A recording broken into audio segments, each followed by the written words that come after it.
অনুরাগে তুই, সাদিয়া শওকত বাবলি। পর্ব ৫। শান্ত অথচ গম্ভীর কণ্ঠে বলল, অনেক হিসাব নিকাশ বাকি আছে তোর সাথে। তোর সেদিনের পাকনামির একটা হেস্তনেস্ত করতে হবে না? কায়সার ঘাবড়ে গেল আরও। তবে শীর্ষের সম্মুখে যথাসম্ভব নিজেকে শান্ত রাখার চেষ্টা করল সে। মানুষ দুর্বলদের আঘাত করতে সাহস পায় আর সবলদের আঘাত করতে ভয় পায়। কায়সার এই মুহূর্তে নিজের দুর্বলতা শীর্ষের অভিমুখে প্রকাশ করতে চাইল না। তাহলে ছেলেটা আরও পেয়ে বসবে তাকে। কায়সার নিজের ভীতিভাব দমিয়ে রেখেই চোখ রাঙিয়ে তাকালো শীর্ষের দিকে। গলা চড়িয়ে বলল, কিসের হেস্তনেস্ত? যা হেস্তনেস্ত করার সেদিনই হয়ে গেছে। আর কিছু বাকি থাকলে পরে করিস। আমার এখন কাজ আছে। বাইকের চাবি দে। শীর্ষ চাবিটা দিল না, বরং চাবির রিংটা হাতে নিয়ে ঘুরাতে ঘুরাতে বলল, দেব না। কি করবি তুই? এবার কিন্তু তুই বাড়াবাড়ি করছিস শীর্ষ। বাইকের চাবি দে বলছি। দেব না। কায়সার বাইক থেকে নেমে দাঁড়ালো। শীর্ষের হাত থেকে চাবিটা নিতে তৎপর হলো। কিন্তু শীর্ষ কি আর এত সহজে ছেড়ে দেওয়ার পাত্র? সে হাত উঁচিয়ে চাবিটা উপরে তুলল। কায়সারের উচ্চতাও শীর্ষের বরাবর হওয়ায় সে তৎক্ষণাৎ হাত বাড়ালো চাবির দিকে। শীর্ষ দ্রুত চাবিটা নিচে নামিয়ে ফেলল। দাঁত কেলিয়ে বলল, বাহ, ল পাকনা ডিসের লাইন। কায়সার বিরক্ত হল। লালাটে গুটি কয়েক ভাঁজ ফেলে বলল, শীর্ষ চাবিটা দিয়ে দে। ক্ষমতা থাকলে নিয়ে নে। কায়সার আবার চাবিটা ধরার চেষ্টা করল। তবে সে হাত বাড়াতেই শীর্ষ চাবিটা ঘুরিয়ে অন্য হাতে নিয়ে নিল। কায়সারের বিরক্তিভাব বাড়ল। কিঞ্চিত সময় নিয়ে সে চেয়ে রইল শীর্ষের হাতের চাবিটার দিকে। নিষ্পলক তির্যক সে চাওনি। যখনই তার মনে হলো শীর্ষ অন্যমনস্ক হয়ে পড়েছে সে সাথে সাথে শকুনের ন্যায় প্রবল গতি নিয়ে থাবা বসালো চাবির উপরে। কিন্তু হায়, শকুনের ন্যায় থাবা বসলেও সাধারণ এক পক্ষীর ন্যায় ব্যর্থতা গ্রাস করল তাকে। শীর্ষ অন্যমনস্ক হওয়ার ভান ধরলেও সে সম্পূর্ণ নিজের খেয়ালেই ছিল। শিকারী কখনো সখনো শিকার ধরার তাগিদে নিজের খেয়ালকে নিশ্চল হিসেবে ফুটিয়ে তোলে। তাই বলে কি সে নিশ্চল? উহু, একদম নয়। প্রকৃত শিকারীরা কখনো নিশ্চল হয় না। তাদের লক্ষ্য সর্বদা স্থির, কান খাড়া, সজাগ দৃষ্টি। কায়সার যখনই থাবা বসালো চাবির দিকে, শীর্ষ তৎক্ষণাৎ চাবিটা সরিয়ে নিল। বাঁকা হেসে বলল, এত সহজ সবকিছু? সেদিন শুধু পুলিশ আসায় আমাকে আঘাত করেও বেঁচে গিয়েছিলি তুই। কিন্তু আজকে বাঁচাবে তোকে? তোর বা ল পাকনামির খেসারত্ব আজ তোকে দিতেই হবে। কায়সারের মেজাজ বিগড়ালো। মাঝপথে আটকে রেখে বাচ্চাদের ন্যায় চাবি নিয়ে সেই কখন থেকে ঘুমাচ্ছে তাকে। একা পেয়েছে বলে কি মাথা কিনে নিয়েছে নাকি? সে যদি একা হয় শীর্ষ তো একাই। সে কোনো অংশে শীর্ষের চেয়ে কম ক্ষমতা ধারণ করে না। দাঁতে দাঁত পিষল কায়সার। কাট কাট গলায় বলল, চাবি দে শীর্ষ। দেব না। ক্রোধে উন্মত্ত হয়ে উঠল কায়সার। দিশেহারা হয়ে একটি ঘুষি বসালো শীর্ষের পেটে। আকস্মিক আক্রমণে হকচকিয়ে উঠল শীর্ষ। ছিটকে রাস্তায় পড়ে যেতে নিয়েও নিজেকে বাঁচালো সে। তবে পরক্ষণেই তার মুখাবয়বে হানা দিল কাঠিন্যতা। চোখ দুটো জ্বলে উঠল যেন। কপালের রগগুলো ফুলে ফেপে উঠে জানান দিল নিজেদের অস্তিত্বের কথা। কত বড় সাহস এই কায়সার নামক ক্ষুদ্র মানবের! সেদিন শীর্ষকে সে আঘাত করেছে, আজ আবার সীমে ছে। শীর্ষ ফুঁসে উঠল। কেউ কোনো কিছু বুঝে ওঠার আগেই বেশ জোরে সোরেই একটা লাথি বসালো কায়সারের পেটে। বেচারা ছিটকে পড়ল ইট কংক্রিটে গড়া রাস্তায়। দেহের ব্যথায় চোখ মুখ কুঁচকে নিল সে। তবুও দমল না শীর্ষ। তেড়ে এসে কলার ধরে টেনে দাঁড় করালো কায়সারকে। হিসহিসিয়ে বলল, সেদিন ছেড়ে দিয়েছিলাম বলে কি ভেবেছিস আজও ছেড়ে দেব? যে হাত দিয়ে আমাকে আঘাত করেছিস ওই হাত যতক্ষণ না পর্যন্ত আমি ভাঙতে পারছি আমার শান্তি নেই।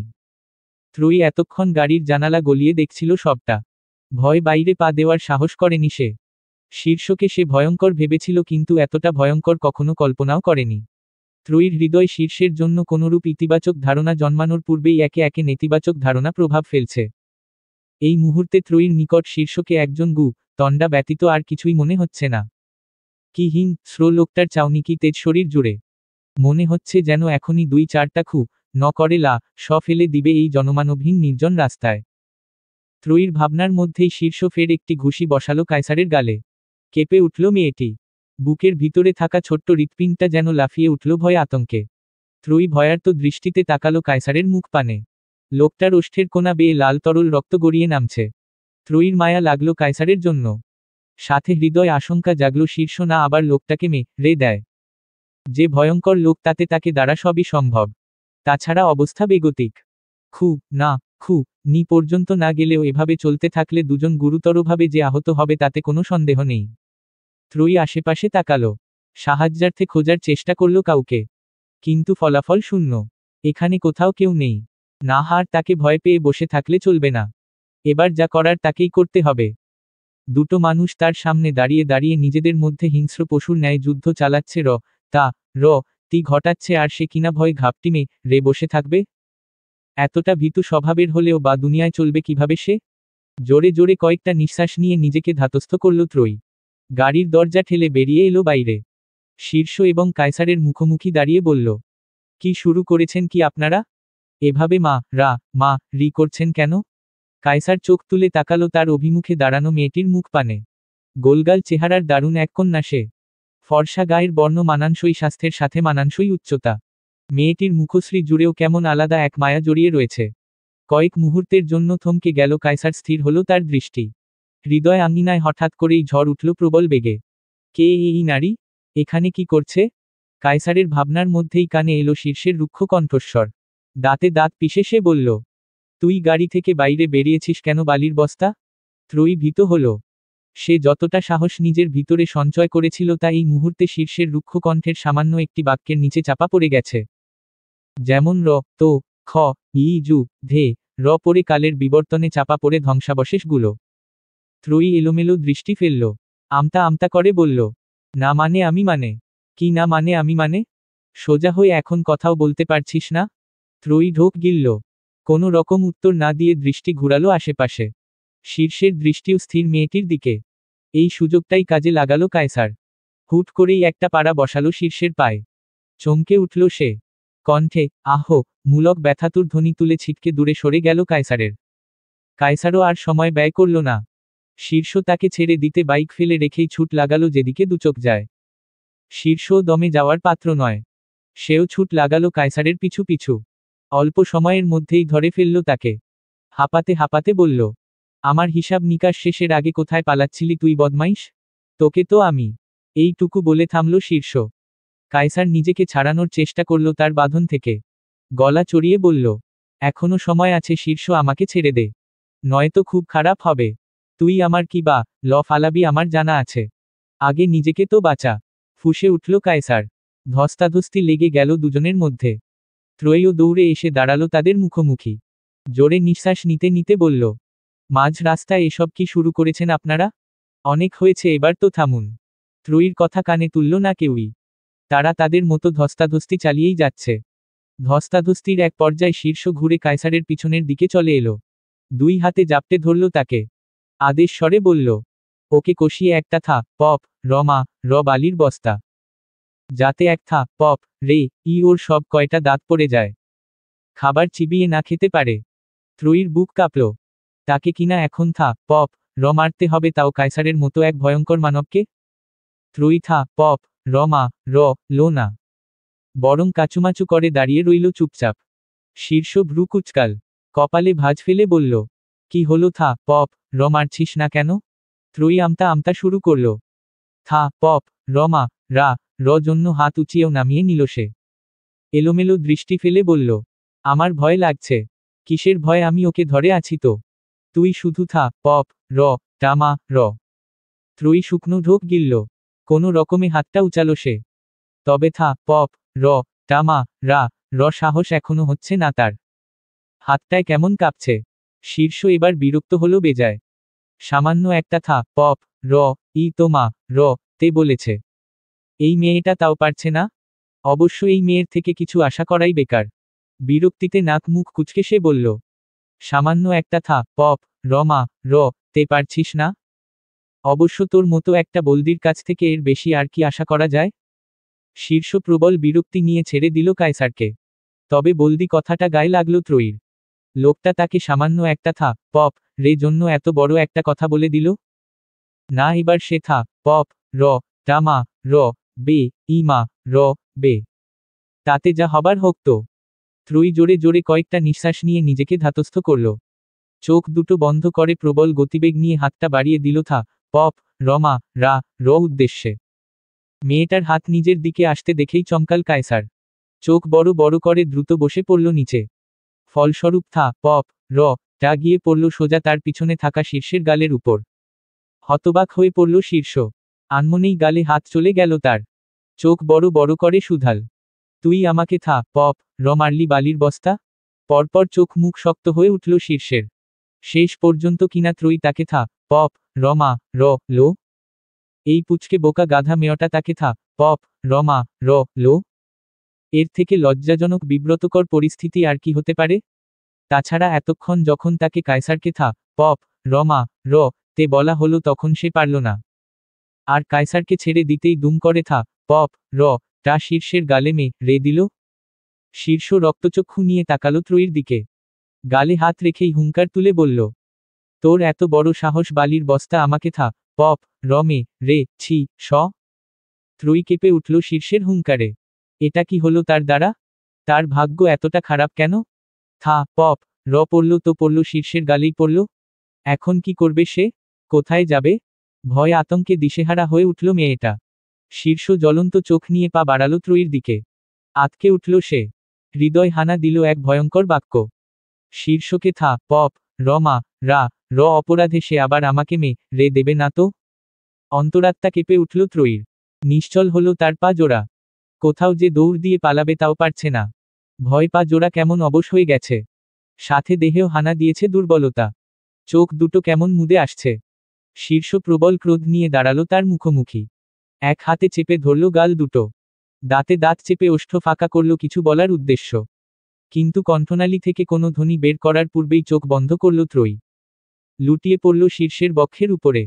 বিড়বিড়িয়ে বলল, আসমান ভেঙে এর মাথায় একটা দা পড়ুক। আমাকে জ্বালানোর আগে এই ব্যাটাই জলে পুড়ে যাক। লুটিয়ে পড়ল শীর্ষের বক্ষের উপরে। বিড়বিড়িয়ে বলল, আসমান ভেঙে এর মাথায় একটা দা পড়ুক। আমাকে জ্বালানোর আগে এই ব্যাটাই জলে পুড়ে যাক। শীর্ষ হতভম্ব হয়ে গেল।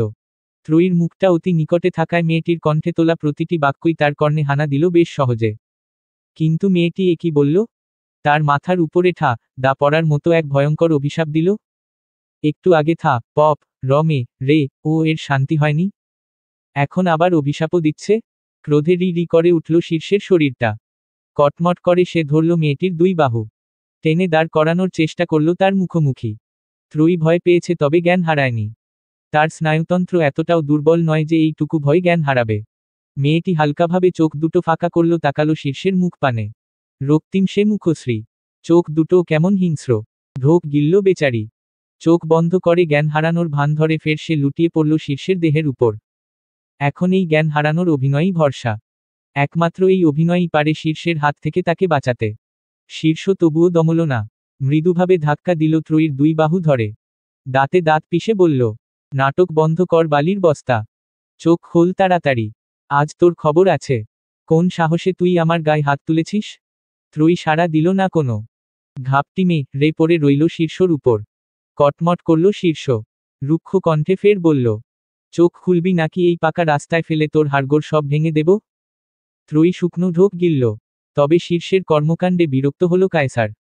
শীর্ষের হাত থেকে ছাড়া পাওয়ার পর সে দৌড়ে পালাতে উদ্যত হয়েছিল। কিন্তু পরবর্তীতে ত্রয়ীর উপরে শীর্ষকে চড়াও হতে দেখে থেমে গিয়েছিল। এরপর মেয়েটি জ্ঞান হারালো। অথচ এই ছেলে এখনো চোটপাট দেখিয়েই যাচ্ছে। এর মস্তিষ্কে কি ঢুকছে না যে মেয়েটি জ্ঞান হারিয়েছে তার কথা শুনছে না? কায়সার কপাল কুঁচকে এগিয়ে গিয়ে দাঁড়ালো ত্রয়ী এবং শীর্ষের মুখোমুখি। কণ্ঠে বিরক্তি নিয়ে বলল, পাগল তুই? মেয়েটা জ্ঞান হারিয়েছে দেখছিস না? তারপরও চোটপাট দেখিয়ে যাচ্ছিস। শীর্ষ তাকালো ত্রয়ীর দিকে। এ পর্যায়ে তার মস্তিষ্কেও হানা দিল চিন্তারা। এতক্ষণ সে ভেবেছিল মেয়েটি অভিনয় করছে, তাই শাসিয়ে যাচ্ছিল। কিন্তু এখনো মেয়েটিকে চোখ খুলতে না দেখে কপালে চিন্তার ভাঁজ পড়ল তার। হাত উঁচিয়ে আলতোভাবে দুটো চাপড় লো ত্রয়ীর গালে। চিন্তিত স্বরে বলল, এই বালির বস্তা চোখ খোল। তুই কি সত্যিই জ্ঞান হারিয়েছিস নাকি অভিনয় করছিস? এই বালির বস্তা। ত্রয়ী এবার দাঁতে খিল দিল। হেলে দুলে পড়ল শীর্ষের উপর। যেন তার শরীরে কোনো সার নেই। শীর্ষের বুক কাঁপল। হঠাৎই এই মেয়েটির চিন্তায় দিশেহারা হয়ে উঠল তার মন মস্তিষ্ক। আতঙ্কিত হল হৃদয়। কি হল ত্রয়ীর? শীর্ষের মুখাবয়বের পরিবর্তন ঘটল অতি দ্রুত। দৃষ্টিতে হানা দিল উৎকণ্ঠা। অস্থির হয়ে সে মৃদুভাবে ধাক্কা দিতে শুরু করল ত্রয়ীকে ধরে। উদ্বিগ্ন কণ্ঠে বলল, এই বালির বস্তা চোখ খোল এই। ত্রয়ী চোখ খুলল না। কায়সার কপালে ভাঁজ ফেলে বলল, এভাবে মনে হয় চোখ খুলবে না। ওকে হাসপাতালে নিতে হবে। কথাটা বলে কায়সার হাত বাড়ালো ত্রয়ীর দিকে। শীর্ষের চোখ দুটো জ্বলে উঠল সাথে সাথে। হিংস্র হায়নার ন্যায় সে থাবা বসালো কায়সারের হাতে। ত্রয়ীকে স্পর্শ করার পূর্বেই মুচড়ে ধরল তার হাত। ব্যথায় ককিয়ে উঠল কায়সার। শীর্ষ দাঁতে দাঁত চাপল। হিসহিসিয়ে বলল, একদম না ভুলে ওর দিকে হাত বাড়ানোর দুঃসাহস দেখাস না। তাহলে ওই হাত কিন্তু আর তোর সাথে থাকবে না। শীর্ষ এক প্রকার ছুঁড়ে দিল কায়সারের হাতটা। ত্রয়ীকে কোলে তুলে নিয়ে এগুলো গাড়ির দিকে। মেয়েটাকে গাড়ির পিছনের সিটে শুইয়ে দিয়ে নিজে গিয়ে বসল ড্রাইভিং সিটে। আর সময় ব্যয় না করে গাড়ি স্টার্ট করে ছুটল সামনের দিকে। কিছুটা সময় গড়ালো। শীর্ষের গাড়িটা এখনো ছুটছে হাইওয়ে ধরে। মূল শহরে পৌঁছে হাসপাতালে যেতে যেতে এখনো 30 মিনিটের মতো সময় ব্যয় হবে। শীর্ষের আর সেই ধৈর্য ধরছে না। ত্রয়ীর চিন্তায় চিন্তায় মন মস্তিষ্ক বিক্ষিপ্ত হয়ে উঠছে।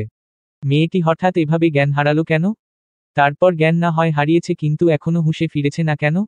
অজানা আশঙ্কায় হৃদয় দিশেহারা হলো তার। কেমন যেন ভয় হচ্ছে, কষ্ট হচ্ছে, নিজেকে অস্থির লাগছে। এমন কেন হচ্ছে? শীর্ষ গাড়িটা আর সামনের দিকে নিয়ে যাওয়ার মতো ধৈর্য ধরতে পারল না। রাস্তার একপাশে হুট করেই গাড়িটা থামিয়ে দিল সে। সিট বেল্টটা খুলে তড়িঘড়ি করে উঠে এলো পিছনের সিটে। ত্রয়ী এখনো চোখ বন্ধ করে শুয়ে আছে। শীর্ষ বসল ত্রয়ীর পাশে। অস্থির হয়ে তার মাথাটা তুলে নিল নিজের কোলে। হাত বাড়িয়ে গাল দুটোতে আলতোভাবে চাপড়ে ডাকল, বালির বস্তা, বালির বস্তা।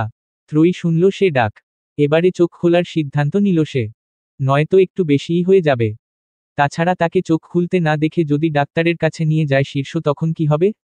ডাক্তার তো দেখেই বলে দিবে সে অভিনয় করছিল। তারপর নিশ্চয়ই শীর্ষ তাকে ছাড়বে না। একদম রে বালি চাপা দিয়ে দিবে। মেয়েটি পিটপিট করে চোখ খুলল। শীর্ষ যেন এতক্ষণ প্রাণে প্রাণ ফিরে পেল। অস্থির হয়ে বলল, এতক্ষণ চোখ খুলছিলি না কেন? জানিস তোর জন্য কত চিন্তা হচ্ছিল আমার? আমি কতটা ভয় পেয়ে গিয়েছিলাম? ত্রয়ী অবাক হলো। শীর্ষ তার জন্য চিন্তা করছিল? ভয় পাচ্ছিল? একটু আগেই না লোকটা তার উপর রেগেছিল? তাকে জন্য তৎপর হয়েছিল? সেই কারণেই তো সে জ্ঞান হারানোর ভান ধরে এতক্ষণ ঘাপটিমে রে পড়ে রয়েছিল। ত্রয়ী শীর্ষের কোল থেকে উঠে বসল। অবাক কণ্ঠেই শুধাল, আপনি আমার জন্য চিন্তা করছিলেন? শীর্ষ হঠাৎ দমে গেল। নিজের এতক্ষণের কর্মকাণ্ডের কথা ভেবে নিজেই আশ্চর্য হল। সে সত্যিই চিন্তা করছিল এই মেয়েটির জন্য? এর জন্য সে ভয় আতঙ্কে দিশেহারা হয়ে উঠেছিল? কেন এমন হয়েছিল? শীর্ষ গভীর ভাবনায় নিবন্ধ হল। ত্রয়ীর প্রশ্নের কোনরূপ উত্তর না দিয়ে গিয়ে বসল ড্রাইভিং সিটে। আবারও শুরু করল গাড়ি চালনা। এরপর আর সে হাসপাতালে গেল না। গাড়িটা সোজা এনে থামালো বাড়ির সম্মুখে। ত্রয়ী এমনি অধৈর্য হয়ে বসেছিল শীর্ষের সান্নিধ্য থেকে বাঁচা এবং বাড়িতে ফেরার জন্য। বাড়ির অভিমুখে গাড়িটা থামতেই তড়িঘড়ি করে নেমে দাঁড়ালো সে। শীর্ষ একবার তাকালো সেদিকে। অতঃপর আবারও গাড়ি চালনা শুরু করল। মন মস্তিষ্ক অস্থির হয়ে উঠেছে তার। সে কেন ওই মেয়েটির জন্য চিন্তা করছিল? কেন ওই মেয়েটির জ্ঞান হারানোতে তার হৃদয় ব্যাকুলতা হানা দিয়েছিল? কই, আগে তো এমন কখনো ঘটেনি। আগে তো কোনো নারীর জন্য তার হৃদয় এত উতলা হয়নি। তাহলে এই বোকাশোকা মেয়েটির জন্য কেন এমন হলো? তবে কি সে প্রেমে পড়েছে ত্রয়ীর? ভালোবেসে ফেলেছে তাকে? শীর্ষ হঠাৎ গাড়িতে ব্রেক কষল। বুকের ভিতরটা আন্দোলিত হলো যেন। শীর্ষ হাত রাখল সে আন্দোলনরত বুকে। অবাক হয়ে বলল, প্রেমে পড়লাম তো পড়লাম, শেষ পর্যন্ত কিনা ওই প্রেমে পড়লাম। 30 অম্বরের সোনালি সূর্যটা গা ঢাকা দিয়েছে অনেক আগেই। চারদিকটা আধারের মেলায় বিলীন হতে শুরু করেছে একটু একটু করে। শীর্ষ তার শহরের বাহিরের ফ্ল্যাটের অভিমুখে এসে দাঁড়ালো কেবল। হাত উঁচিয়ে বাজালো কলিং বেলটা। প্রায় সাথে সাথেই দরজাটা খুলে গেল। চোখের সম্মুখে দৃশ্যমান হলো নয়ন। শীর্ষ নয়নের দিকে এক পলক দৃষ্টি দিয়ে ঢুকল ভিতরে। দেখা পেল রবি এবং আলভির। কক্ষে খাট থাকার পরেও দুজনেই মেঝে দখল করে শুয়ে আছে তারা। শীর্ষের দৃষ্টি তীক্ষ্ণ হলট। থমথমে কণ্ঠে শুধাল, সমস্যা কি তোদের? এই রাত বিরাতে বাড়িঘর ছেড়ে এখানে এসেছিস কেন? আবার আমাকে ডেকেছিস? শীর্ষের কথা শেষ হতে না হতেই তার পিছন থেকে নয়ন বিরস কণ্ঠে বলল, আমাকেও ডেকেছে স্যার। আসতে না চাইলে বলেছে আমার চাকরি নাকি খেয়ে দিবে। শীর্ষ কপাল কুঁচকে তাকালো আলভির দিকে। আলভি চোখ ছোট ছোট করল। বিরক্তি নিয়ে বলল, আমার দিকে ওভাবে তাকাচ্ছিস কেন? আমি কি জানি? রবি ডেকেছে তোদের সবাইকে। ওকে জিজ্ঞেস কর। এবার একযোগে সকলের দৃষ্টি গিয়ে নিবন্ধ হলো রবির উপর। বেচারা মলিন মুখশ্রী নিয়ে বসেছিল। সবাই তাকানোতে হতাশার নিঃশ্বাস ফেলল সে। অতঃপর বলল, বাবা আমাকে চাকরি খুঁজতে বলেছেন। তিনি নাকি আর 1 টাকাও আমার পিছনে খরচ করতে পারবেন না। আলভি মুখ বাঁকিয়ে বলল, এ আর নতুন কি? আঙ্কেল তো তোকে রোজই চাকরি খুঁজতে বলেন। এবার গুরুতর। সেদিন খেয়ে ভাই ডেকেছিলাম না, তারই শাস্তি এটা। তাহলে ঠিক আছে। নয়ন হুট করেই বলে উঠল কথাটা। রবি রক্তচক্ষু নিয়ে তাকালো তার দিকে। রুক্ষ স্বরে সুধাল, কি ঠিক আছে? নয়ন আমতা আমতা শুরু করল। মেকি হেসে বলল, ওই আর কি, কিছু না। তপ্ত নিঃশ্বাস ফেলল শীর্ষ। রবির পাশ ঘেঁষে বসতে বসতে বলল, তোকে তো আমি আগেই বলেছিলাম আমাদের কোম্পানিতে যোগদান কর। কিন্তু তুই আসতে চাইলি না। বললি মামু দাদু বন্ধু চাচার শক্তিতে তুই চাকরি করবি না। সৎভাবে আর 5টা মানুষের মতো যখন চাকরির পরীক্ষা দিয়ে চাকরি পাবি তখনই করবি। রবি মলিন হাসল। হতাশ কণ্ঠে জবাব বলল, চেয়েছিলাম তো তাই। ভেবেছিলাম অর্থের জোর কোনো সুপারিশ কিংবা কারো ক্ষমতায় চাকরি নেব না। সৎভাবে নিজের যোগ্যতায় চাকরি নেব। কিন্তু এদেশে বোধ হয় তা আর সম্ভব হবে না। এ দেশে চাকরি পেতে হলে অর্থ বাপ দাদার ক্ষমতা দেখাতে হবে, আর নয়তো সারা জীবন বেকারত্বকে সঙ্গী হিসেবে বেছে নিতে হবে। শীর্ষ হাত রাখল রবির কাছে। হালকা হেসে বলল, তুই যেভাবে চেয়েছিস সেভাবেই চাকরি হবে তোর। আমাদের কোম্পানিতে নতুন কিছু লোক নেওয়া হবে। আবেদন করিস আগামীকাল। আমি অন্যদের যেভাবে চাকরি দেব ঠিক তোকেও সেভাবেই দেব। যোগ্যতা অনুসারে। আশা রাখছি তোর চাকরিটা হবেই। রবি একটু হলেও আশার আলো খুঁজে পেল। উৎফুল্ল হয়ে বলল, সত্যি ভাই? সত্যি। আমি অবশ্য এ কথা আগেও তোকে বলেছিলাম। কিন্তু তুই আমাকে বিশ্বাস করতে পারিসনি। তুই ভেবেছিলি তুই আবেদন করলে আমি একটু হলেও একচোখামি করে তোকে চাকরি দেব। রবি মাথা নাড়াল। মৃদুস্বরে বলল, তা ঠিক। শীর্ষ এবার উঠে দাঁড়াল। সকলের দিকে একবার দৃষ্টি ঘুরিয়ে বলল, আচ্ছা আমি তাহলে আসছি এখন। বাড়ি ফিরতে হবে। আজ ভেবেছি আমরা 3জনই এখানে থাকব। তুইও থেকে যা আমাদের সাথে। আলভি বলল কথাটা। শীর্ষ হাত হাত ঘড়িটার দিকে দৃষ্টি দিয়ে বলল, না, বাড়িতে যেতে হবে। কাজ আছে। 31। আধারে ঢাকা রজনী। চারদিকটা নিস্তব্ধ হয়ে পড়েছে ইতোমধ্যে। খান বাড়ির সকলে ঘুমিয়ে কাদা। শীর্ষ রাত্রির এই ক্ষণে দরজা ঠেলে ঢুকল বাড়ির ভিতরে। লম্বা লম্বা পা ফেলে গিয়ে দাঁড়ালো ত্রয়ীর কক্ষের সম্মুখে। হাত উঁচিয়ে আলতোভাবে ধাক্কা দিল দরজায়। তবে দরজাটা খুলল না মেয়েটি। হয়তো ঘুমিয়েছে সে। শীর্ষ ফের দরজায় আঘাত করল। মৃদু স্বরে ডাকল, বালির বস্তা, বালির বস্তা। এবারে দরজাটা খুলে গেল। শীর্ষের চোখের সম্মুখে ঘুমোঘুম মুখশ্রী নিয়ে প্রকট হল ত্রয়ী। ঘুম জড়ানো কণ্ঠে বলল, এত রাতে ডাকছেন কেন? কিছু বলবেন? শীর্ষ যেন থমকে গেল এক মুহূর্তের জন্য। মেয়েটির ঘুম জড়ানো ফোলা ফোলা মুখশ্রী চুলগুলো এলোমেলো হয়ে পড়ে আছে ললাট জুড়ে। এই মুহূর্তে কি স্নিগ্ধই না লাগছে তাকে, মোটা কণ্ঠস্বরটা যেন সা ধরিয়ে দিচ্ছে। শীর্ষের হৃদস্পন্দন গাঢ় হল। তবে সে নিজেকে সামলাল। পা চালিয়ে ত্রয়ীর পাশ কাটিয়ে ঢুকল কক্ষের ভিতরে। মেয়েটির হৃদয় কাঁপল। এক মুহূর্তে চোখ দুটো থেকে সকল ঘুম ঘুম ভাব ছুটে পালালো পোটলাপুটলি নিয়ে। মস্তিষ্কে হানা দিল দুপুরের সেই থা পপ রে র ঘটনা। এ কথা তো সে ভুলেই বসেছিল। লোকটা কি তবে সেই থা পপ রে র প্রতিশোধ নিতে এত রাতে তার কক্ষে হানা দিয়েছে? হতেও পারে। এমন কিছু হবে জানলে সে দরজাই খুলত না। ত্রয়ীর ভাবনার মধ্যেই শোনা গেল শীর্ষের কণ্ঠস্বর। গম্ভীর কণ্ঠে সে বলল, এদিকে আয়। গম্ভীর কণ্ঠে সে বলল, এদিকে আয়। ত্রয়ীর ভীতিভাব বাড়ল। লোকটা আবার তাকে ডাকছে কেন? কাছে নিয়ে মা বে টারবে না তো? লোকটা যা ভয়ঙ্কর। ত্রয়ী ঢোক গিলল। গেল না শীর্ষের নিকট। দাঁড়িয়ে রইল নিজের স্থানেই। শীর্ষ ভ্রু কুচকাল। ধমকের স্বরে বলল, তোকে এখানে আসতে বলেছি না? আসবি নাকি ঘাড় ধরে আনতে হবে? ত্রয়ী ফের শুকনো ঢোক গিলল। এবার আর শীর্ষের কথাকে উপেক্ষা করে দাঁড়িয়ে থাকার সাহস হলো না তার। গুটি গুটি পায়ে এগিয়ে গেল লোকটার দিকে। শীর্ষ বিছানার দিকে ইশারা করল। আদেশের স্বরে বলল, বসো। ত্রয়ী নিঃশব্দে বসল বিছানায়। শীর্ষ একটি চেয়ার আলনো। আটসাট বেঁধে বসল তাতে। অতঃপর দৃষ্টি দিল মেয়েটির মুখ পানে। সে দৃষ্টি আর সরালো না। এক দৃষ্টে চেয়ে রইল। খুঁটিয়ে খুঁটিয়ে দেখতে লাগলো মেয়েটিকে। ত্রয়ী আর্স্ট হল। কেমন অস্বস্তি লাগছে তার। এভাবে এক পুরুষ সামনে বসে এক দৃষ্টে চেয়ে থাকলে কোন নারীর অস্বস্তি লাগবে না? এলোমেলো দৃষ্টি ফেলল সে। ইতস্তত করে শুধাল, ওভাবে তাকিয়ে আছেন কেন? শীর্ষ আরও কিছুটা সময় নিয়ে চেয়ে রইল ত্রয়ীর দিকে। অতঃপর কপাল কুঁচকে জবাব দিল, ডান দিক থেকে দেখলে মনে হয় গাধী, বাম দিক থেকে দেখলে মনে হয় বলদি। একজন সুপুরুষের প্রেমে পড়ার মতো তোর মধ্যে আছেটা কি? ত্রয়ী ভরকালো। এই কেমন প্রশ্ন? আর কেউ তার প্রেমেই বা পড়তে যাবে কেন? মেয়েটি দ্বিধাগ্রস্ত হয়ে তাকালো শীর্ষের দিকে। কণ্ঠে কিছুটা অবাকতা নিয়ে প্রশ্ন করল, মানে? শীর্ষ অপ্রস্তুত হলো কিঞ্চিত। তবে নিজের অপ্রস্তুত ভাব সে প্রকাশ করল না ত্রয়ীর সম্মুখে। চোখে মুখে গম্ভীরতা ফুটিয়ে তুলে বলল, মানে জিজ্ঞেস করলাম তোর মধ্যে এমন কিছু আছে কিনা যাতে কেউ তোর প্রেমে কেউ পড়বে। বিয়ে দিতে হবে তো তোকে। বাবা যখন তোকে এই বাড়িতে এনেছেন তখন সে দায়িত্ব তো আমাদেরই, তাই না? ত্রয়ী অবাক হলো। হুট করে তার বিয়ের কথা কোথা থেকে এলো? তবে কি এরা তার বিয়ের কথা ভাবছে? ভাবতেও পারে। এই বাজারে একটা মেয়েকে দিনের পর দিন ঘাড়ের উপরে বসিয়ে বসিয়ে কেই বা খাওয়াতে চাইবে? সেক্ষেত্রে তার বিয়ে হয়ে যাওয়াটাই হয়তো ভালো। সেও একটা পরিবার পাবে, অভিভাবক পাবে, মাথা গোজার নির্দিষ্ট ঠাঁই পাবে। আত্মীয় স্বজনদের অবহেলায় আর বাঁচতে হবে না। শীর্ষ আর কোনো বাক্য ব্যয় করল না। চেয়ার ছেড়ে উঠে দাঁড়ালো, পা বাড়ালো দরজার দিকে। ত্রয়ীও তৎক্ষণাৎ বিছানা ছেড়ে উঠে দাঁড়ালো। ঝটপট ডাকল, শুনুন। শীর্ষের পা জোড়া থেমে গেল। পিছন ঘুরে তাকালো সে।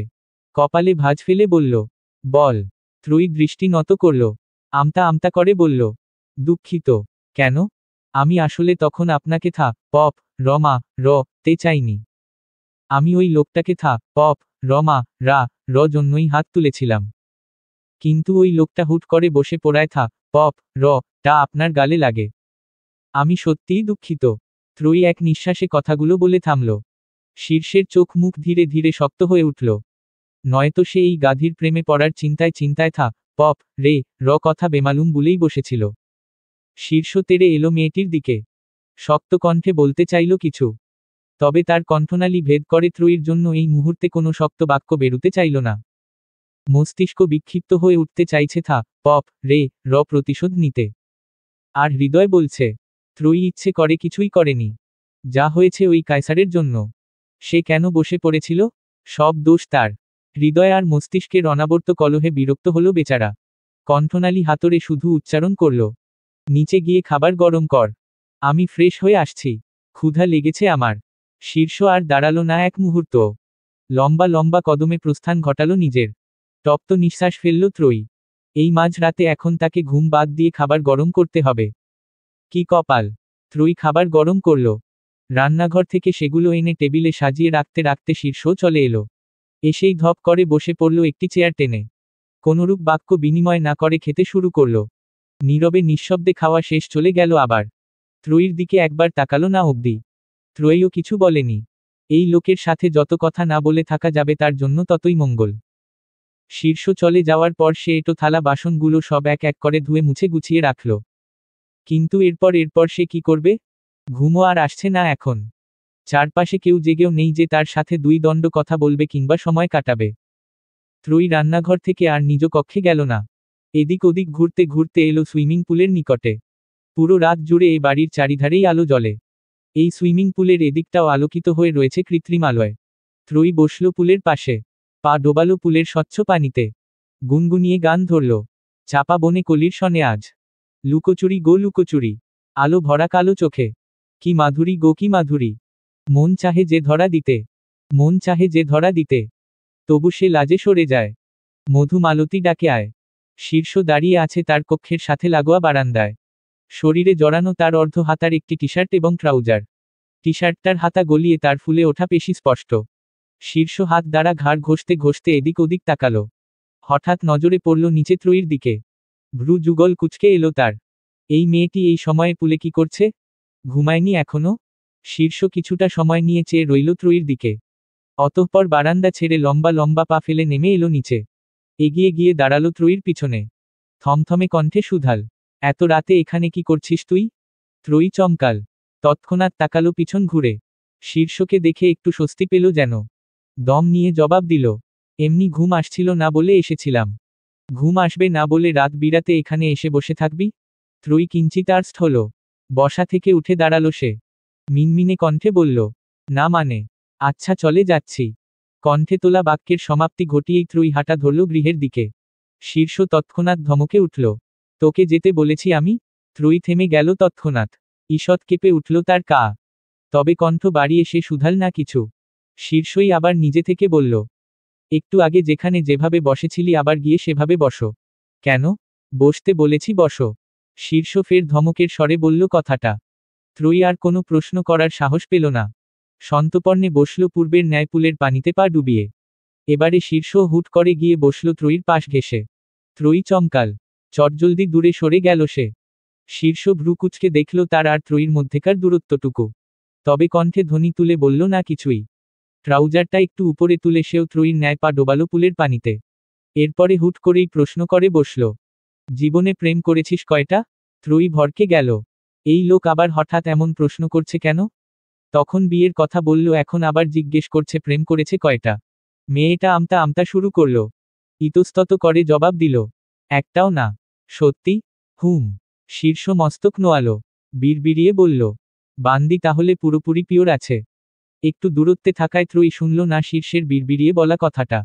আগ্রহী হয়ে সে প্রশ্ন করল, কিছু বললেন?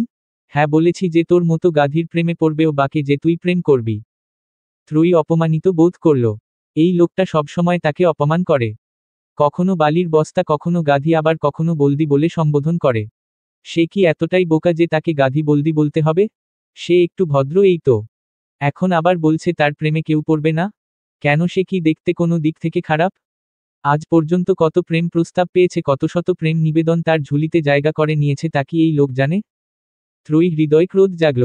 অনেকটা ক্রোধের বশবর্তী হয়েই সে বলল, কে বলেছে আমার প্রেমে কেউ পড়বে না? গ্রামে থাকতে কত ছেলে আমার পিছনে ঘুরেছে, আমাকে প্রেমের প্রস্তাব দিয়েছে আপনি জানেন?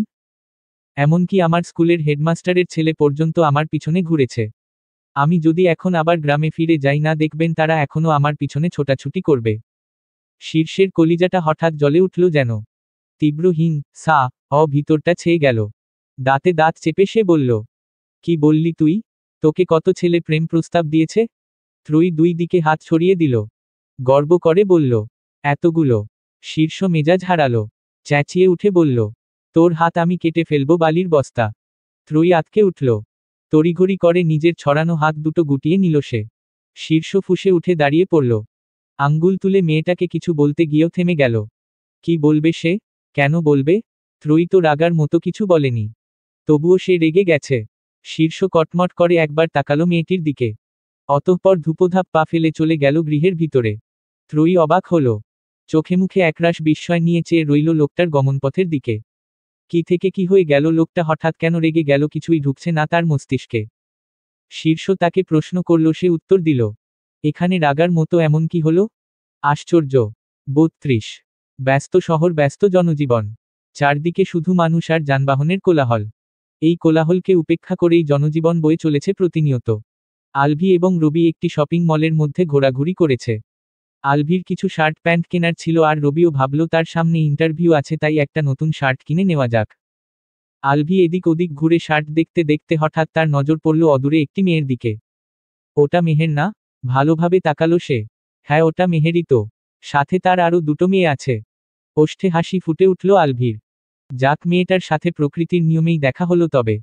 আলভি শার্ট দেখা বাদ দিয়ে এগিয়ে গেল মেহেরের দিকে। হাস্যোজ্জ্বল চোখে মুখে বলল, কি চমৎকার, আমাদের আবার দেখা হয়ে গেল। তা কেমন আছেন আপনি? মেহের চোখ তুলে তাকালো আলভির দিকে। সৌজন্য সূচক হেসে বলল, জি আলহামদুলিল্লাহ ভালো। আপনি? আলহামদুলিল্লাহ। আলভিকে একটি মেয়ের সাথে কথা বলতে দেখে তার দিকে এগিয়ে এলো রবি। দাঁড়ালো তার পাশ ঘেঁষে। কণ্ঠ খাদে নামিয়ে সুধাল, এটাকে? অলভীয় রবির ন্যায় একইভাবে কণ্ঠ খাদে নামিয়ে জবাব দিল, সরোয়ার চৌধুরীর মেয়ে। রবির চোখ মুখ শক্ত হয়ে উঠল। দাঁতে দাঁত চেপে বলল, ওই যা ত ব্যাটার মেয়ে। ওই জাত তার জন্যই তো আজ আমার এই অবস্থা। সা লাহা রা ম খো র পার্টিতে কোমল পানীয় বলে লাল পানি চালায়। আর সেই লাল পানি গিলে আমার মতো নিষ্পাপরা নীল হয়ে বাপের হাতেরা দায়ের খায়। আলভি কিছুটা অপ্রস্তুত হল। চিবিয়ে চিবিয়ে বলল, কি সব বলছিস? শুনতে পাবে তো? শুনলে শুনুক। আমি ভয় পাই নাকি? আমি মাইক নিয়েও তো বলতে পারবো ওর বাপ একটা বজ্জাত রা ম খো র। আমি ওর বাপের নামে লা করব। এইটুকু বলে থামল রবি। এবার মেহেরের দিকে চেয়ে একটু উঁচু গলায় বলল, শোনো মেয়ে, তোমার বাপ। আলভি হকচকাল। সাথে অপ্রস্তুত হলো বেশ। এই ব্যাটা তো দেখা যাচ্ছে তার প্রেম হওয়ার পূর্বেই ভেঙে দিবে। সে তড়িঘড়ি করে মুখ চেপে ধরল রবির। মেহেরের দিকে তাকিয়ে বলল, আমাদের একটু কাজ আছে। আপনার সাথে আবার পরে কথা হবে। কিন্তু উনি। আসছি হ্যাঁ। কোনোমতে এইটুকু বলে রবিকে টেনে নিয়ে অন্য পাশে চলে গেল আলভি। ফুঁসে উঠল রবি। তার মুখ থেকে আলভির হাতটা সরিয়ে দিয়ে বলল, তুই আমাকে এভাবে নিয়ে এলি কেন? ওর বাপ পার্টিতে কোমল পানীয়র বদলে লাল পানি কেন রেখেছিল তা আজ ওকেই জিজ্ঞেস করতাম আমি। আলভি নাক মুখ কুচকাল। হাত জোর করে বলল, ক্ষমা দে ভাই। ওর বাপের লাল পানির কীর্তি ওর বাপকেই জিজ্ঞেস করিস, ওকে কিছু জিজ্ঞেস করতে হবে না। ও ওর বাপের মেয়ে। ওর জন্মদিনের পার্টিতেই লাল পানির ব্যবস্থা করা হয়েছিল। গিয়ে দেখো, সব জানে। আমার তো সন্দেহ হচ্ছে ও নিজেও লাল পানি সেবন করে কিনা। দেখিস না আজকাল বড় লোকদের মেয়েরা এক একটা আদরে বাদর তৈরি হয়। নাইট ক্লাব, লাল পানি, পুরুষ সঙ্গ এসব তাদের কাছে নগণ্য বিষয়। ও ওর বাপের মেয়ে। ওর জন্মদিনের পার্টিতেই লাল পানির ব্যবস্থা করা হয়েছিল। গিয়ে দেখো, সব জানে। আমার তো সন্দেহ হচ্ছে ও নিজেও লাল পানি সেবন করে কিনা। দেখিস না আজকাল বড় লোকদের মেয়েরা এক একটা আদরে বাদর তৈরি হয়। নাইট ক্লাব, লাল পানি, পুরুষ সঙ্গ এসব তাদের কাছে নগণ্য বিষয়। আলভির হৃদয় ভয় হানা দিল। এসব বিষয়গুলো তো সে ভাবেনি। আজকাল বড় লোকদের অনেক ছেলেমেয়েকেই বিগড়ে যেতে দেখা যায়। তারা নিজেদের মধ্যে পশ্চিমা সংস্কৃতিকে ধারণ করে অতি আধুনিক হয়ে উঠতে চায়। নাইট ক্লাব, মা দ ক পুরুষ সঙ্গ তাদের নিকট অতি সাধারণ বিষয়। মেহেরও কি তেমন শ্রেণীর কেউ? হতেও পারে। তার বাড়িতে তার উপস্থিতিতে তারই জন্মদিনের অনুষ্ঠানে মা দ কে র ব্যবস্থা করা হয়েছিল। তাছাড়া তার জন্মদিনের অনুষ্ঠানটাও তো পশ্চিমদের মতোই আয়োজিত ছিল। সেখানে উপস্থিত সংখ্যাগরিষ্ঠ তরুণীরই দেহ আবৃত ছিল পশ্চিমাদের ন্যায় সংকীর্ণ পোশাকে। আলভি তাকালো মেহেরের দিকে। তার হৃদয় আর্তনাদ করে চেয়ে উঠল মেহের যেন রবির ভাষ্যের ন্যায় কেউ না হয়। ৩৩ ষড় ঋতুর এদেশে এখন গ্রীষ্মকাল। চারদিকে কেমন একটা উষ্ণভাব বিরাজমান। সেই সাথে উত্তপ্ত সূর্যের চড়া রশ্মি তো আছেই। আর এই উত্তপ্ততাকে মাথায় নিয়েই জনজীবন বয়ে চলছে নিজের নিয়মে। ত্রয়ী গরমে নাজেহাল হয়ে ঢুকল শ্রেণীকক্ষে। গেট পর্যন্ত বাড়ির গাড়িতেই এসেছে। গাড়িতে শীততাপ নিয়ন্ত্রিত যন্ত্র বিদ্যমান থাকায় তেমন গরমের আভাস পায়নি। কিন্তু গেট থেকে শুধু শ্রেণীকক্ষ এইটুকু পথ আসতেই ঘেমে নিয়ে একসা অবস্থা মেয়েটার। সূর্যের দুর্দান্ত তাপে ফর্সা মুখটাও কেমন রক্তিম হয়ে উঠেছে। ত্রয়ী শ্রেণীকক্ষের সামনে দাঁড়িয়েই পুরো কক্ষে চোখ বুলালো। কক্ষের একদম শেষের দিকে ফ্যানের নিচে একটা বেঞ্চ এখনো খালি পড়ে আছে দেখে স্বস্তির নিঃশ্বাস ফেলল। লম্বা লম্বা পা ফেলে এগিয়ে গিয়ে বসল সে বেঞ্চে ফ্যানের নিচে। ঘাম মুছতে ওড়নাটার এক কোণা তুলে গলায় রাখতেই তার পাশে এসে বসল কেউ। ত্রয়ী ঘাড় বাঁকিয়ে তাকালো। দৃশ্যপটে ভেসে উঠল এক সুশ্রী তরুণীরা মুখশ্রী। হ্যাংলা পাতলা গড়নের দারুণ এক কন্যা সে। শ্যামবর্ণা গায়ের রংটা যেন মেয়েটির মুখশ্রী জুড়ে একটি আলাদাই মায়া ছড়িয়ে রেখেছে। ত্রয়ী তাকাতেই মেয়েটি এক টুকরো মিষ্টি হাসি উপহার দিল তাকে। সহজ গলায় বলল, যা গরম পড়েছে। মনে হচ্ছে যেন ফ্যানের নিচ থেকে সরলেই সিদ্ধ হয়ে যাব। বিনিময়ে ত্রয়ীও হাসল। তবে নিজের অন্তর্মুখী ভীত স্বভাবের নিমিত্তে কণ্ঠ বাড়িয়ে নিজে থেকে কোনো বাক্য উচ্চারণ করল না। মেয়েটি ফের বলল, যাই হোক, আমি আরফা। তুমি? এ পর্যায়ে ত্রয়ী নিজের সংকোচ ভেঙে বলল, আমি ত্রয়ী। বাহ, সুন্দর নাম। তা এই কলেজে নতুন বুঝি? ত্রয়ী মাথা নাড়িয়ে ইতিবাচক জবাব দিল। আরফা ওষ্ঠে হাসির ধারা বহাল রেখেই বলল, এই জন্যই আগে তেমন একটা দেখিনি তোমাকে। তবে তুমি কিন্তু ভারী মিষ্টি দেখতে। ধন্যবাদ। আপনিও দেখতে ভীষণ মিষ্টি। আরফা কপাল কুঁচকাল। কপট রাগ দেখিয়ে বলল, কি আপনি আপনি করছো? আমাকে কি তোমার সিনিয়র মনে হয়? আমরা এক ক্লাসে পড়ি। আমাকে তুই করে বলবে তুই, আমিও আজ থেকে তোমাকে তুই করেই বলবো। ত্রয়ী মাথা নাড়ালো।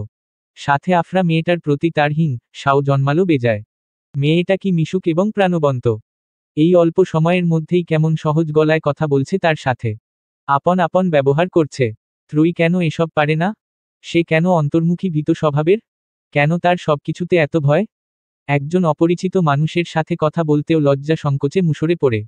এই যেমন একটু আগে আরফার ক্ষেত্রেও পড়েছিল। ইসস সেও যদি আরফার মতো হতো। ভয় না পেয়ে সবার সাথে খুব সহজে মিশতে পারত। তবে জীবনটা বোধ হয় আর একটু সুন্দরভাবে উপভোগ করতে পারত। ত্রয়ী এবং আরফার কথোপকথনের মধ্যেই তাদের দিকে এগিয়ে এলো রাকিব। কণ্ঠ বাড়িয়ে আরফাকে বলল, কি রে, তুই এখানে কি করছিস? আরফা তাকালো রাকিবের দিকে। কপালে ভাঁজ ফেলে জবাব দিল, দেখছিস না ওর সাথে কথা বলছি। রকিব ঘুরে গিয়ে বসল ত্রয়ী এবং আরফার মুখোমুখি একটি বেঞ্চে। ত্রয়ীর দিকে দৃষ্টি দিয়ে সুধাল, সেদিনের কথা মনে আছে? ত্রয়ী চোখ তুলে তাকালো। ভদ্র স্বরে সুধাল, কোন কথা? সেদিন যে বলেছিলাম আমি তোমার বন্ধু হতে চাই। আমি পুরুষ মানুষের সাথে বন্ধুত্ব করি না। ত্রয়ীর নরম কণ্ঠস্বর। আরফা চোখ বড় বড় করল। অবাক কণ্ঠে বলল, এই তুই কি রাকিবের বন্ধুত্বের প্রস্তাবকে প্রত্যাখ্যান করলি? তাও এত নরম ভাবে? এই প্রথম কোনো মেয়েকে দেখলাম কাউকে এভাবে নরম গলায় প্রত্যাখ্যান করতে। তুই কি মানুষ নাকি এলিয়েন? ত্রয়ী অপ্রস্তুত হলো কিঞ্চিত। দ্বিধাগ্রস্ত হয়ে তাকালো আরফার দিকে। তবে রাকিব তাদের একজনের কথাকেও গায়ে মাখল না। বরং ভাবলেশীনভাবে বলল, তুই পুরুষ মানুষের সাথে বন্ধুত্ব না করলেও আমি মেয়ে মানুষের সাথে করিট। সেই অনুযায়ী আমি তোকে মন থেকে আমার বন্ধু বানিয়ে নিয়েছি। এখন আর তা পাল্টানো যাবে না। ত্রয়ীর ভিতর থেকে দ্বিধাবোধ সরে গিয়ে এবার হানা দিল একরাশ বিরক্তি। ছেলেটাকে বলছে সে পুরুষ মানুষের সাথে বন্ধুত্ব করে না, তারপরেও গায়ে পড়ে এসে বন্ধুত্ব করতে চাইছে। বিরক্তিতে কপাল কুঁচকে এলো ত্রয়ীর। তবে সে মুখে প্রকাশ করল না কিছুই। এই ছেলের সাথে কথা বাড়ানোই বেকার, তার থেকে চুপ থাকাই বোধ হয় শ্রেয়। 34 অম্বরে স্থান করে নেওয়া সূর্যটা ঘুরতে ঘুরতে মাথার উপরে চলে এসেছে। জানান দিচ্ছে দুপুরের। সেই সাথে সে তার উত্তপ্ততাও ছড়িয়ে দিয়েছে পূর্বের তুলনায়। জনজীবনকে অতিষ্ঠ করে তুলেছে নিজের উপস্থিতিতে। শীর্ষের ঘুম ভেঙেছে কেবল। গতকাল মধ্যরাতে বাড়িতে ফিরে আর ঘুমায়নি সে। ঘুমিয়েছিল এই ভোরের দিকে, যার দরুন ঘুম থেকে উঠতে উঠতে এত দেরি। শীর্ষ কপালে ভাঁজ ফেলে নিজ কক্ষ থেকে বেরিয়ে এলো। এগিয়ে গেল খাবার কক্ষের দিকে। একটা চেয়ার টেনে ধপ করে বসে পড়ল তাতে। গলা উঁচিয়ে বলল, মা খাবার দাও। ফাহমিদা বেগম রান্নাঘরে রান্নার কাজ করছিলেন। ইতোমধ্যে অনেক খুঁজে খুঁজে একটি মেয়েকে নিজের সাহায্যের জন্য রেখেছেন তিনি। তাদেরই গ্রামের মেয়ে, 4-5টা ভাই বোন। অভাবের তাড়নায় বাবা মা ধরে ধরে এখানে ওখানে কাজে দিয়ে দিচ্ছিলেন। সেই সংবাদ ফাহমিদা বেগমকে কর্ণে পৌঁছাতেই তিনি চটজলদি মেয়েটিকে আনিয়ে নিয়েছেন নিজের বাড়িতে। 14-15 বছরের প্রাণবন্ত এক কিশোরী সে। ছিপছিপে গড়নের হ্যাংলা পাতলা মেয়েটা, গায়ের রংটা একটু চাপা হলেও চেহারার আকৃতি আকর্ষণীয়। কণ্ঠে চঞ্চলতা। নাম তার নুরি। শীর্ষের কণ্ঠস্বর কর্ণকুহরে পৌঁছাতেই ফাহমিদা বেগম ব্যস্ত হয়ে উঠলেন। প্লেটে রুটি তরকারি সাজিয়ে ধরিয়ে দিলেন নুরির হাতে।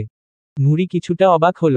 কপাল কুঁচকে শুধাল, এই দুপারকালে রুটি তরকারি ক্যাডা খাইব আম্মা? শীর্ষ আমার গুণধর পুত্র খাবে। যা গিয়ে দিয়ে আয়। নুরি আর দ্বিরুক্তি করল না। চুপচাপ শীর্ষকে খাবারটা দিয়ে চলে গেল সে। শীর্ষ খাওয়া শুরু করতেই সদর দরজা থেকে বাড়িতে প্রবেশ করল ত্রয়ী, রিমা এবং রিমার বান্ধবী শিলা। ত্রয়ী বাড়িতে প্রবেশের পরপরই নিজ কক্ষে চলে গেলেও রিমা আর শিলা গেল না। তারা এগিয়ে এলো শীর্ষের দিকে। শিলা চোখে মুখে কিঞ্চিত লাজুক ভাব ফুটিয়ে তুলে শুধাল, কেমন আছেন ভাইয়া? ভালো। শীর্ষের থমথমে কণ্ঠের জবাব। সে একবার চোখ তুলে তাকালো না মেয়েটির দিকে। পাল্টা প্রশ্ন করে এও জিজ্ঞেস করল না, তুমি কেমন আছো? শিলা আশাহত হল। শীর্ষকে প্রথম যেদিন সে কলেজে দেখেছিল সেদিনই মন দিয়ে বসেছিল। অনেকটা শীর্ষের জন্যই তার রিমার সাথে বন্ধুত্ব করা। আর তারপরে বাড়িতে আসা যাওয়া শুরু। কিন্তু এই লোক তো তাকে পাত্তাও দেয় না, কখনো তার দিকে তাকিয়েও দেখে না। শিলা তবুও একটু সময় নিয়ে দাঁড়িয়ে রইল।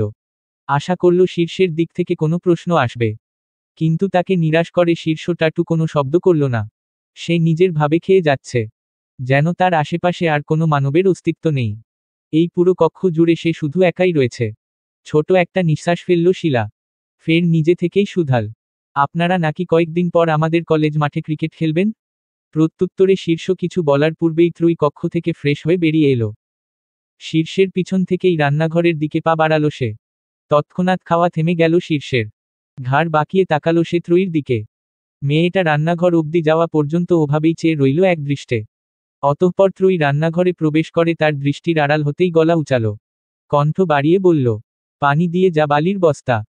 পানির জগ গ্লাস দুটোই শীর্ষের সম্মুখে টেবিলেই ছিল। সে পানি চাইতেন শিলা ব্যস্ত হয়ে উঠল। তাড়াহুড়ো করে জগ থেকে গ্লাসে পানি ঢেলে এগিয়ে দিল শীর্ষের দিকে। নিচু কণ্ঠে বলল, এই নিন আপনার পানি। ত্রয়ী রান্নাঘর থেকে উকি দিল। শিলাকে পানি এগিয়ে দিতে দেখে আর এদিকে এলো না সে। শীর্ষ বিরক্ত হলো বেজায়। এই মেয়েকে সে পানি দিতে বলেছে? সব সময় সময় পাকনামি। শীর্ষ কপাল কুচকাল। বিড়বিড়িয়ে বলল, বা ল। শীর্ষ আর পানিটা খেল না। মনের মধ্যে একরাশ বিরক্তি নিয়ে খাওয়ায় মনোনিবেশ করল। ত্রয়ী এগিয়ে গেল ফাহমিদা বেগমের দিকে। ওষ্ঠে আলতো হাসির রেখা ফুটিয়ে বলল, আন্টি আমাকেও কিছু কাজ দিন, আমিও করি। বিনিময়ে ফাহমিদা বেগমও ওষ্ঠ প্রসারিত করলেন। মাথা দুলিয়ে বললেন, তোমাকে কিছু করতে হবে না মা, তুমি বরং গিয়ে গোসল সেরে বিশ্রাম নাও। ওই একটু কলেজে যাই, তারপর তো সারাদিন বিশ্রাম নিয়েই কাটাই আন্টি। এত বিশ্রাম নিতে নিতেও আর ভালো লাগে না। তার থেকে বরং আপনি আমাকে কোনো কাজ দিন, আমারও একটু সময় কাটুক আর আপনারও সাহায্য হোক। ফাহমিদা বেগম মিষ্টি হাসলেন এবার। একটা কফির মগ ত্রয়ীর দিকে এগিয়ে দিয়ে বললেন, আচ্ছা এত কাজ কাজ যখন করছো তখন তোমাকে একটা কাজ দিচ্ছি, তুমি এটা শীর্ষকে দিয়ে এসো। ত্রয়ী হতাশ হলো। কাজ দিতে বলেছে বলে ফাহমিদা বেগম তাকে এই কাজ দিবেন? যে লোকটার থেকে সে দূরে দূরে থাকতে চাইছে, যার চোখের সম্মুখে যেতে চাইছে না, এরা সবাই মিলে তাকে তার সম্মুখে পাঠাতেই তৎপর। কপাল সবাই কপাল। তপ্ত নিঃশ্বাস ফেলল ত্রয়ী। ফাহমিদা বেগমের হাত থেকে কফির মগটা নিয়ে এলো খাবার কক্ষে। এতক্ষণে রিমা আর শিলাও ভিতরের দিকে চলে গেছে। ত্রয়ী কফির মগটা রাখল খাবার টেবিলের উপর। শীর্ষ ঘাড় বাঁকিয়ে তাকল তার দিকে। সাথে সাথে দৃষ্টি জোড়া থমকে গেল তার। হৃদস্পন্দন গাঢ় হল পূর্বের তুলনায়। তীব্র গরমে ঘেমে নিয়ে একসা অবস্থা মেয়েটির। নাকের ডগায় বিন্দু বিন্দু ঘাম জমেছে। মনে হচ্ছে যেন একটু ছুঁয়ে দিলেই বিন্দুগুলো দুর্বল হয়ে ঢলে পড়বে। সেই সাথে গরমের দাপটে মেয়েটির ফর্সা মুখশ্রীও কিছুটা রক্তিম বর্ণ ধারণ করেছে। শীর্ষের মনে হচ্ছে যেন এ ত্রয়ী নয়, কোনো স্নিগ্ধ পদ্ম পুষ্প ফুটে রয়েছে তার দৃশ্যপটে। ঘর্মাক্ত ক্লান্ত মুখশ্রীতেও কাউকে এত সুন্দর লাগতে পারে জানা ছিল না তার। শীর্ষের দৃষ্টি আরও গাঢ় হল। সে খেয়াল করল ত্রয়ীর চুলের ভাঁজ থেকে মুক্ত দানার ন্যায় ঘাম বিন্দুরা গড়িয়ে পড়ছে। তারপর সে ঘাম বিন্দুরা মিলেমিশে এক চিকন জলস্রোতের রূপ নিয়ে গাল বেয়ে নামছে, চিবুকে চিবুক বেয়ে গলায় আর গলা বেয়ে ঢোক গিলল শীর্ষ। তৎক্ষণাৎ দৃষ্টি সরিয়ে তাকালো অন্যত্র। তার হৃদয়ের অবস্থা বেগতিক। ইতোমধ্যে তার পৌরুষ সত্তা নাড়া দিতে শুরু করেছে ভিতরে।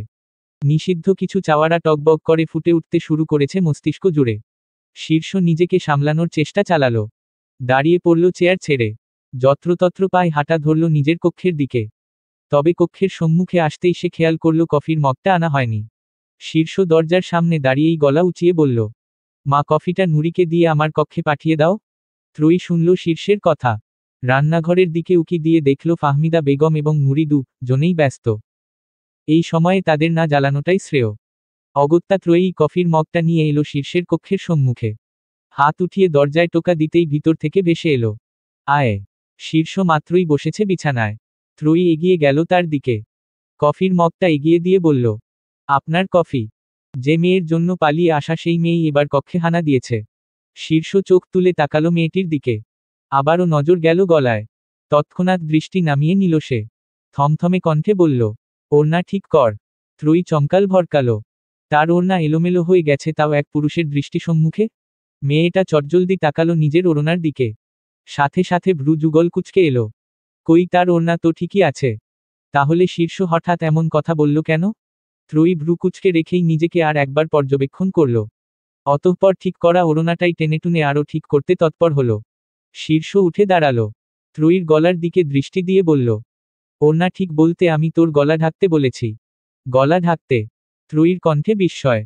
শীর্ষ হাত উঁচিয়ে একটা আঙ্গুল তাক করল মেয়েটির গলার দিকে। একটু একটু করে আঙ্গুলটা নিয়ে গেল গলার কাছে, খুব কাছে। তবে সে আঙ্গুল স্পর্শ করল না ত্রয়ীকে। শীর্ষের দৃষ্টিতে কেমন মা ক তা হানা দিল। শীতল কণ্ঠে সে বলল, এখন থেকে আমার সামনে সবসময় গলা ঢেকে আসবি, নয়তো তোর ওই ফর্সা গলায় ভ্যাম্পায়ার সিল পড়তে বেশি সময় লাগবে না। শীর্ষের দৃষ্টিতে কেমন মা ক তা হানা দিল। শীতল কণ্ঠে সে বলল, এখন থেকে আমার সামনে সবসময় গলা ঢেকে আসবি, নয়তো তোর ওই ফর্সা গলায় ভ্যাম্পায়ার সিল পড়তে বেশি সময় লাগবে না। ভ্যাম্পায়ার মানে অতিপ্রাকৃত কিছু, যার জীবনধারণী অন্য প্রাণীর রক্ত চুষে অন্য প্রাণীর অস্তিত্বকে বিলীন করে। ত্রয়ী টিভিতে দেখেছিল ভ্যাম্পায়ারকে, কিন্তু যতদূর সে জানে বাস্তবে এই প্রাণীর কোনো অস্তিত্ব নেই। তাহলে শীর্ষ হঠাৎ এই প্রাণীর নাম বলল কেন? আর এই ভ্যাম্পায়ার সিলটাই বাকি? শীর্ষ কি কোনোভাবে তাকে রে ফেলার হুমকি দিচ্ছে? যেমন ভ্যাম্পায়ার মানুষকে রে ফেলে গলায় দাঁত বসিয়ে রক্ত চুষে, সেভাবে? ত্রয়ী গলায় হাত দিল। ভীত হলো তার হৃদয়।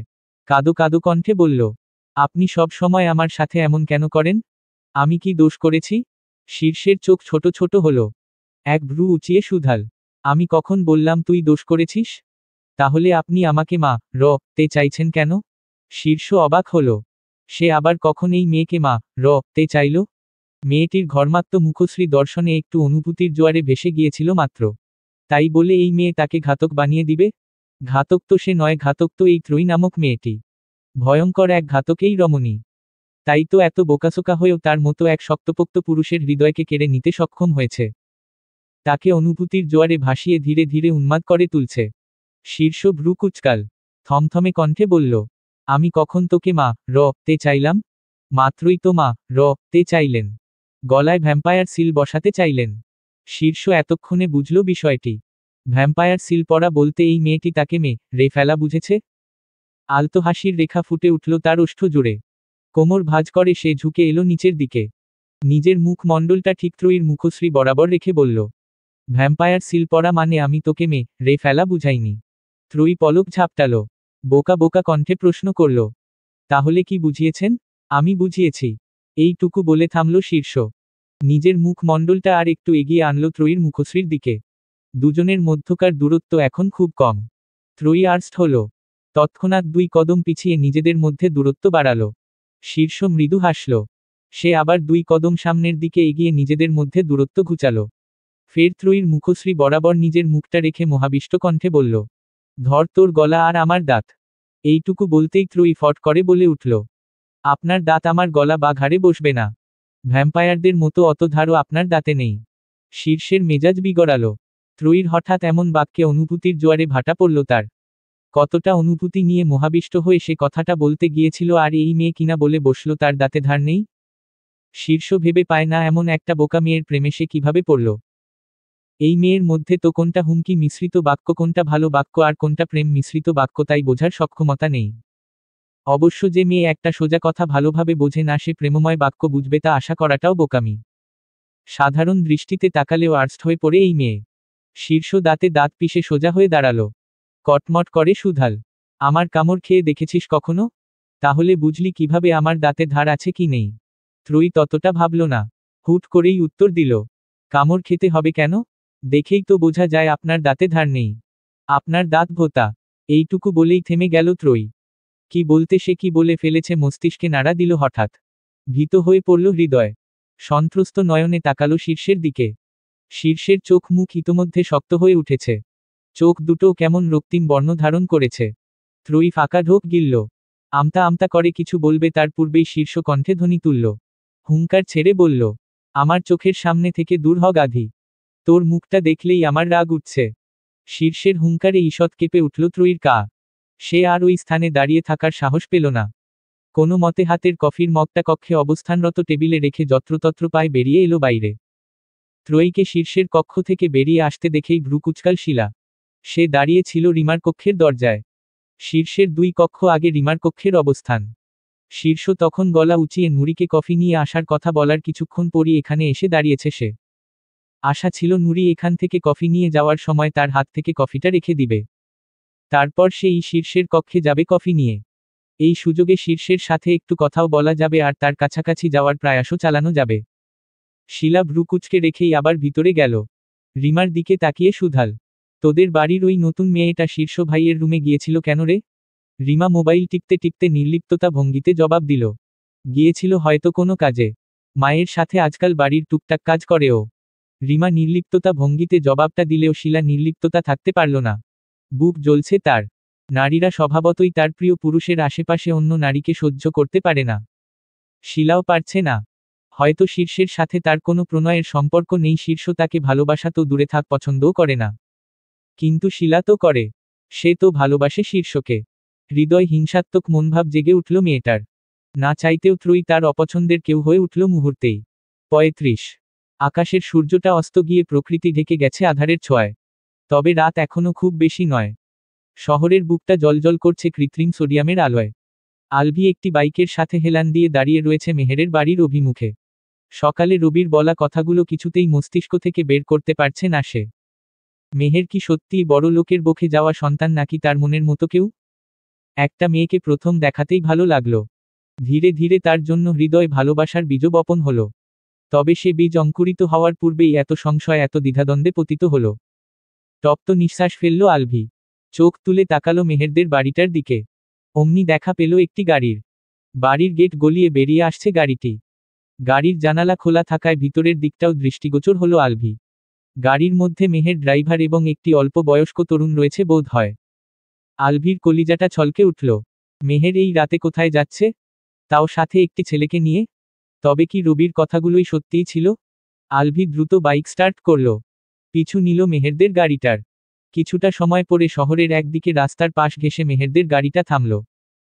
সে রাস্তার ফুটপাত জুড়ে শুয়ে বসে রয়েছে অসংখ্য হতদরিদ্র দুস্থ মানুষ। দিনের বেলায় এদের কেউ কেউ রাস্তার কাজ করে, কেউ টোকাইয়ের কাজ করে, কেউ দোকানে খুব সামান্য যেমন পণ্য সামগ্রী বহন ধোয়া ফালার কাজ করে, কেউ ভিক্ষা করে, আবার কেউ পেটের দায় কাজ খোঁজার জন্য হন্যে হয়ে এদিক সেদিকে ঘুরে বেড়ায়। আর তারপর রাতে মাথা গোজার কোনো ঠাঁই না থাকার কারণে এই রাস্তার ধারের ফুটপাতে ঠাঁই নেয়। ভাগ্য ভালো থাকলে কোনোদিন এরা 3 বেলাই খেতে পায়, আর ভাগ্য খারাপ থাকলে কোনো কোনো দিন 1 বেলাও খেতে পায় না। মেহের গাড়ি থেকে নামল। তার সাথের ছেলেটাও হাতে একটা ব্যাগ নিয়ে নেমে দাঁড়ালো পাশেই। মেহের সেই ব্যাগ থেকে খাবারের প্যাকেট বের করে দিতে শুরু করল রাস্তার ফুটপাতে ঘুমানো দুস্থ মানুষগুলোকে। হাসি ফুটে উঠল হতদরিদ্র মানুষগুলোর মুখে। কেউ কেউ হাত তুলে মেয়েটির মাথায় রেখে দোয়াও দিল। আলভি দাঁড়িয়ে ছিল একটু দূরে। সেখান থেকে সে দেখছিল সবটা। চক্ষুদয় শীতল হলো তার। মেয়েটিকে নিয়ে হয়তো তারা ভুল সন্দেহ করেছিল। এমন পরোপকারী অন্যের জন্য ভাবা মেয়ে কখনো খারাপ হতে পারে না।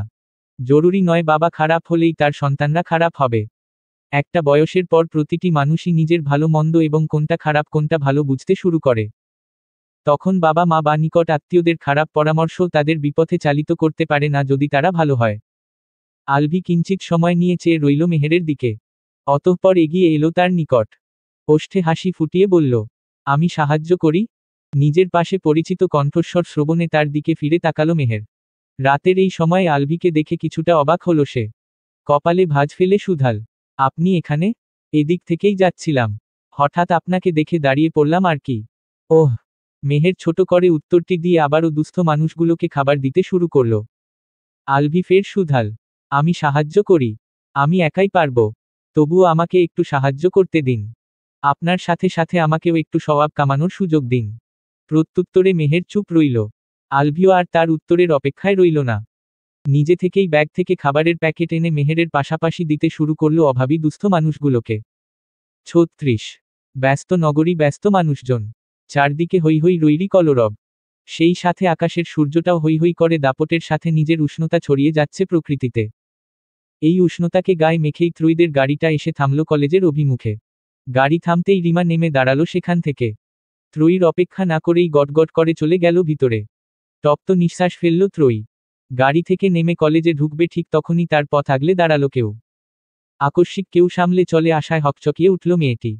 নিজের তাল ঠিক রাখতে 2 কদম পিছিয়ে গেল তৎক্ষণাৎ। চোখ তুলে তাকালো সম্মুখের দিকে।